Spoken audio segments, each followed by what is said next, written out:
First of all, you're gonna need some context.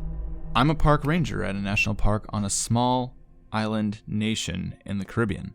If you never heard of it, I don't blame you. We're a small island about 19 miles long off the coast of Venezuela. The park I work at has at least 8 kilometers of coastline, but you can't swim on most of it. Despite the signs and warnings, that usually doesn't stop people from entering the water. Some end up fine. Some end up injured, and some we just never find. And when we do find them, we just end up with more questions than answers. Unless you're living under a rock, you probably know of the economic crisis in Venezuela, with the crisis getting worse by the day and the tightening of immigration laws on the borders of Colombia, Brazil, and French Guiana. Many end up trying to cross to the neighboring and more prosperous island nations. As you can imagine, not all of them make it. And it's guys like me who ends up finding them. I remember one day in particular, it was my second month working at the park, and I was sent on patrol duty in order to monitor the coast. Now, during patrols, we park our vehicles and check the beaches on foot for plastic, sea turtle nets, and, well, anything out of the ordinary. I was on my way to the first cove, and as I got close to the beach, I see something. A small, yellow boat. I immediately stopped the car and pulled out my binoculars. I didn't know if whoever was using the boats was armed or not, so I observed from a distance. Once I deduced that the craft was abandoned, I made my way to the beach. I informed my superiors, and they later called the police and Coast Guard. Judging by the supplies in the boat, it looked like it was carrying 7 people, one of them possibly piloting the boat. Empty and full water bottles, life vests, soggy bread, things that we would normally find. The cause of this beaching was easy to see. The engine's propeller were completely destroyed, but it didn't look like it had hit a reef.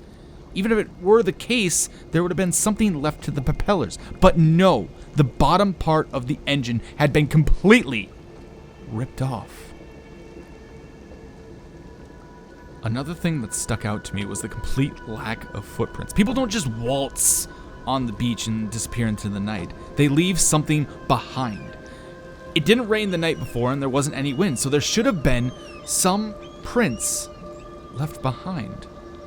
By this time, the Coast Guard and police had arrived, and they were just as confused as I was. The engine had been destroyed, so this probably happened at sea. With no engine to propel them and no steering to guide them, they were dead in the water. So the currents probably brought the boat in. So what happened to the people? Also, on the bottom of the boat, we noticed there were scratch marks. We thought nothing of it since we thought the boat probably hit a reef before it got on the beach. But some of them looked too deep and too straight, as if someone tried to carve it with a long, sharp knife. I was making a statement to one of the officers when I got called over by one of the Coast Guard guys.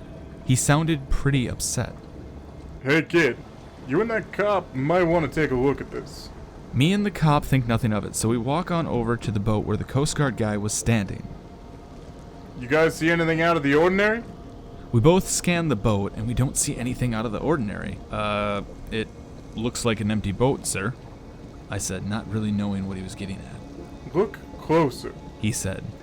So we both lean in, and we see what he's talking about, and I don't believe it. There, running to the edge of the boat, were 4 scratch marks. And at the end of each one was a broken, bloody fingernail. I was bewildered. 4 bloody and broken fingernails. Somebody was dragged off the boat? I said. Well, it looks like it, said the Coast Guard guy. I looked straight at him. Why was he being so nonchalant about this? Wait. Have you seen this before? He didn't even look at me. We don't know what happened, but whatever happened is none of your concern. We're taking over. I look around. My superiors give me this stare, as in to say, don't say anything. So I shut my mouth and head back to my car and went on with my day.